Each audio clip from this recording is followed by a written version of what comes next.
It's so devastating to have one. I can't imagine having 2 children affected with this. Another operation on my heart? Well, only if I don't have to look at it. Ugh. I'm Nicole Johnson. Every parent has hopes and dreams for their children. But when serious childhood health problems shatter those dreams, it can be difficult for parents to cope. Whether it's physical or emotional problems, raising a child with special needs presents numerous challenges for parents. Andrea Peabody is a single mom from Escondido with 6 children at home. 4 of them are struggling with mental or emotional disorders. The kids that I have right now are Rachel, she's 17, and she's my natural daughter. My next oldest is David.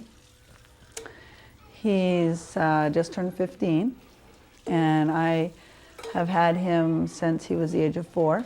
He came to live with me as a foster adopt child, which meant that he was still a foster child, but the possibilities of him being adopted were very close. He had a lot of things going on. He had a lot of hysteria. He had a lot of problems paying attention in preschool. He was hyperactive, and he also had a lot of muscle twitches, which at the time I was very new at all of this and what was going on with kids in the system. And I thought he was just a nervous little kid because he had just been in so much emotional trauma with his mom and grandparents. I thought it was just kind of a normal thing that foster kids went through. And we finally went to counseling and found out that he had classic child abuse signs and also was diagnosed with Tourette's and had ADHD.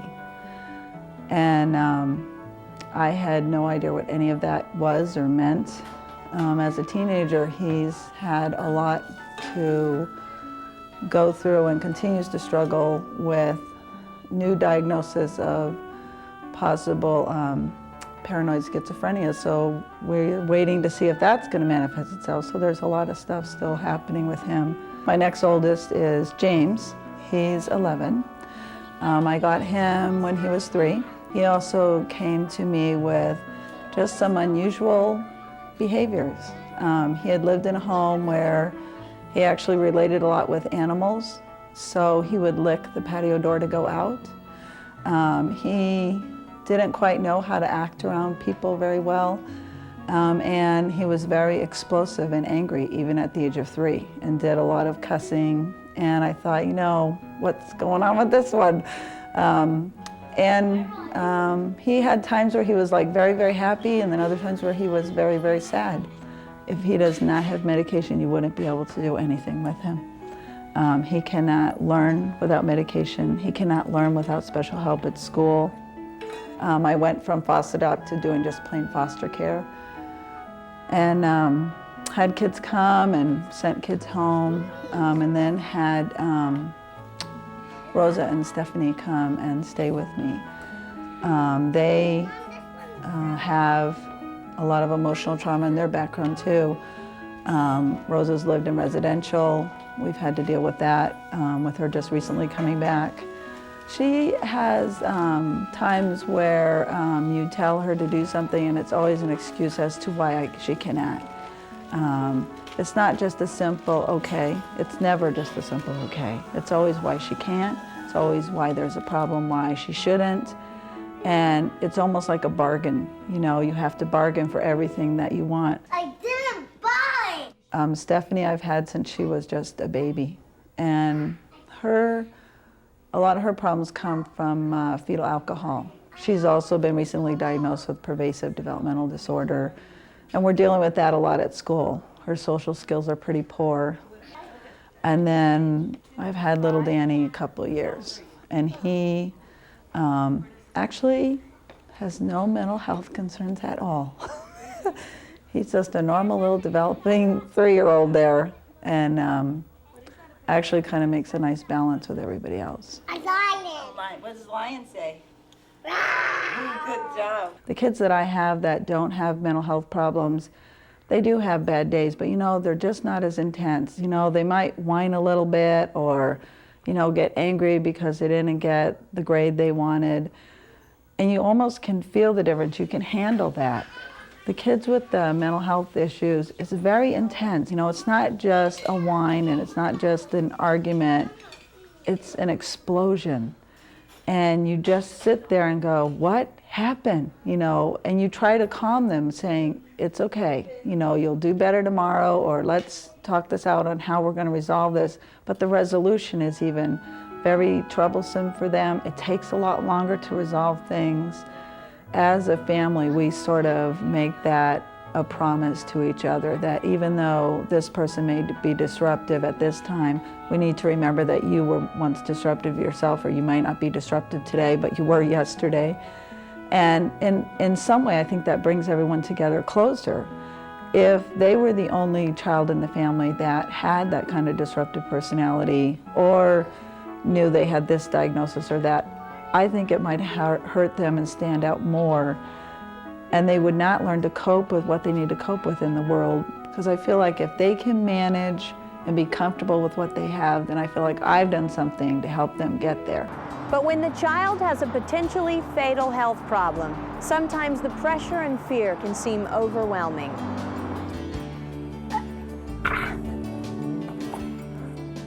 I'm the little reader bug. 10-year-old Matthew Watkins was born with 4 separate heart defects and has undergone 3 surgeries in his short life. His condition keeps his body very small and frail, and he has limited physical abilities.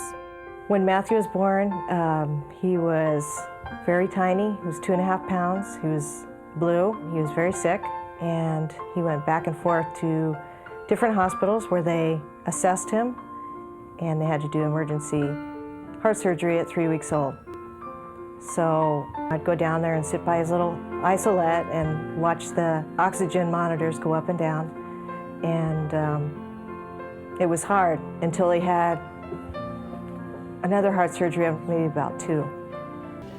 As he grows, he outgrows his parts. The donor parts, he was born without a valve, and he had a hole and some other defects.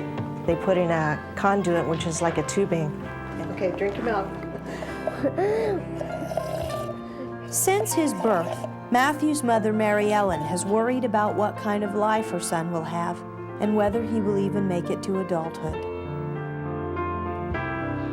That's my stuff. He has a good prognosis, but the thing is, I've met moms that have lost children to the same diagnosis, and it's all up to God. Matthew knows that, not that I'd say to him that I was afraid he would die or anything, but he knows, because we've discussed death and heaven and everything, that if something happens to either one of us, that we're meeting up there, so that's a relief to him. Mary Ellen credits God's grace for the strength to cope with Matthew's challenges. It is possible through faith, because you don't have control over everything, especially a child. It's not in your hands, and I know, because I wanted to protect the child and keep him safe. But there comes a point when you realize that God's in control, and you have to find the balance between being overprotective and letting God do what He wants to do. Now I'm letting God, little by little, take over. He's God's child. So, I have to give him to God. How's God worked in my life? He helps me make some good friends, answers my prayers. In the beginning, when I looked at my son, so small, you can almost fit in the palm of your hands, so fragile that I would never have believed how far he's come. I mean, for years I thought I was going to lose him.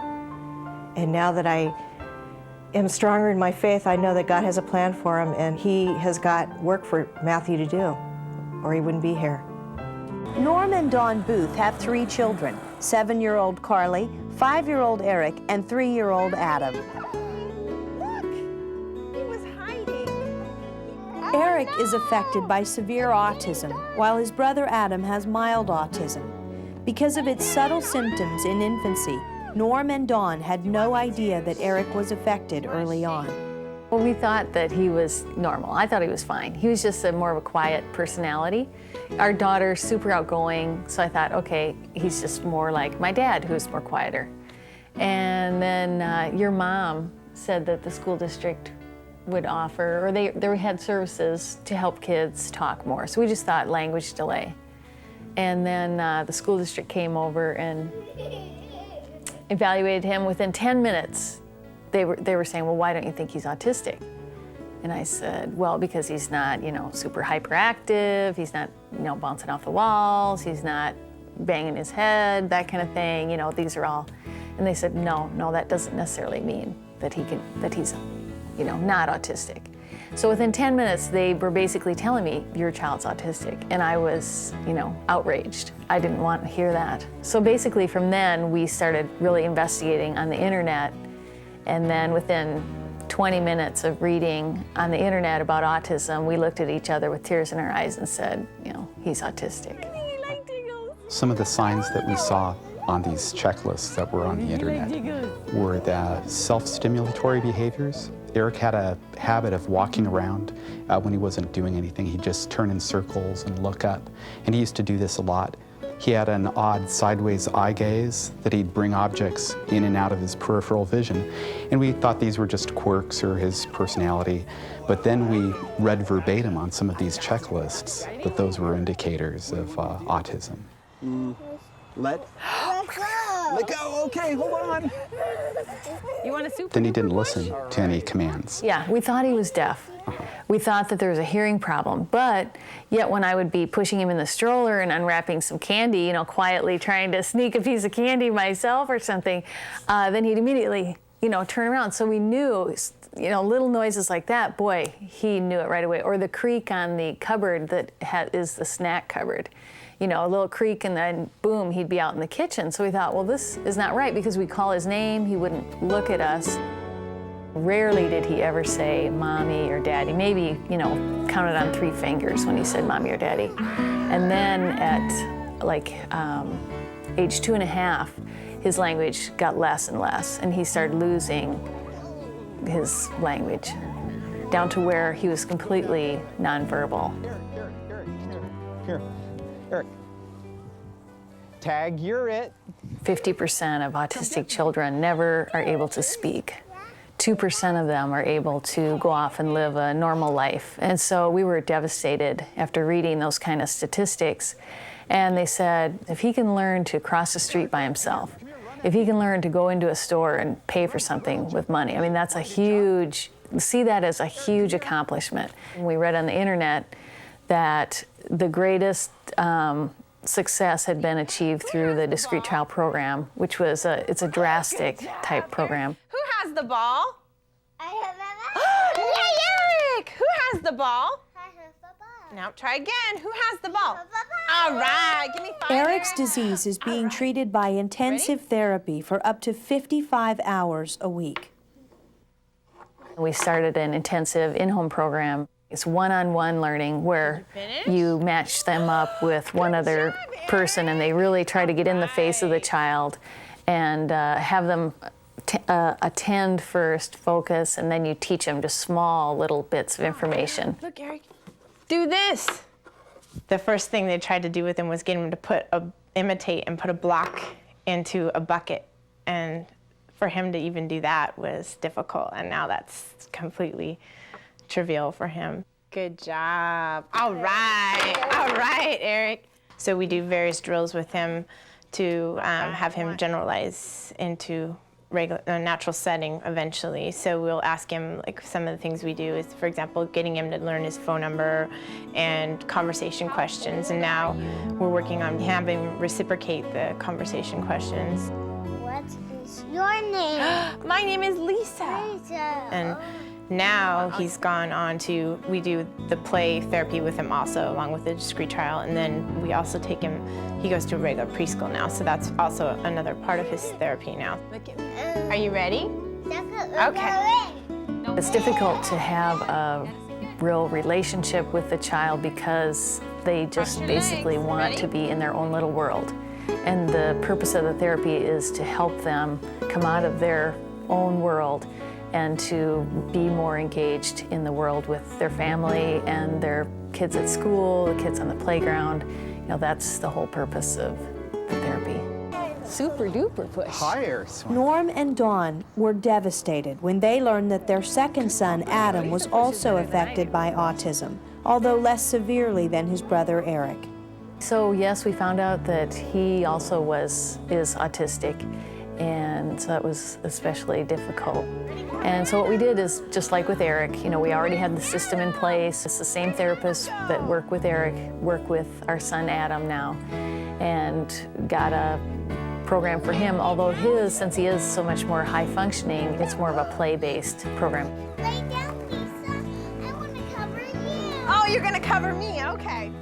Most likely he's the type, if we stay on top of his services now, most likely by age 7, that most people would not know that he is autistic. Eric's been in the program 2.5 years now since we began therapy, and he's had well over, I'd say, 2,500 hours of intensive one-on-one therapy with a tutor. And in that time, I mean, he's really exceeded our expectations. I'd say that things that, for example, I never knew if I'd ever hear him say daddy, and now he uses the word daddy as part of a sentence. 2 weeks ago, I came down the stairs and I ran out. I was late for an appointment, and Eric saw me come by. He went and he sought me out. While I was putting my shoes on, he was saying, bye, bye, daddy.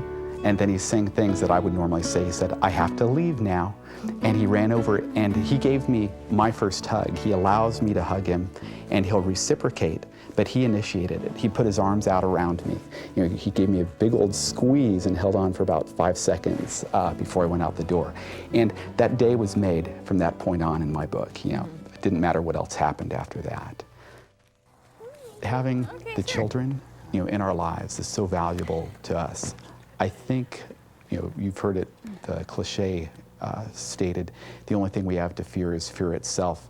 That was never more true than when we first found out about Eric having autism. We were so afraid of the future that, will we ever be happy again? Will we ever have fun? Will I ever be able to hold him and give him a big squeeze and not feel any remorse or if only? And I can tell you that that day's already here. He contributes so much to our family. I have green eyes. All right. I have We black wanted to hair. behave in such a way that when we looked back from some point in the future, that we would be satisfied with the effort, you know, that we'd made, that we'd felt like we were faithful, and we gave him an opportunity, and we didn't just listen to the naysayers, the ones who said that there's no hope. And we were going to leave it up to God and up to Eric in terms of what he was able to achieve. He's amazed us, you know, in terms of that achievement. It's not unusual to hear an expectant parent say, I just want to have a healthy baby. That's pretty reasonable. But what if the newborn baby has a birth defect? How do the parents feel then, and what are they supposed to do? Hello, I'm Art Cribbs, pastor of Christian Fellowship, United Church of Christ in San Diego, and president of Pacific Media Ministry. Children are born with many different gifts. Some seem to come out with natural talents like athletes, artists, and composers. They really are amazing. But what about children who are born with a mental illness, or without arms, legs, or even a straight back? They are very special too, and many of them have a lot to teach all of us. It's not easy raising kids with special needs, particularly in a society that puts so much emphasis on being able-bodied. We do have a lot to learn, and children with disabilities are teaching us. In the beginning, I believed in God, but as I think Matthew actually saved me because I fell at God's knees with him. He wakes me up every morning, throws my shirt at me and says, shirt on, and my pants and pants on. And if I've gotten home late and I've got to get up early at 6:30, I mean, that's the only way to go, is to have your son, you know, who's struggling, who's worked so hard.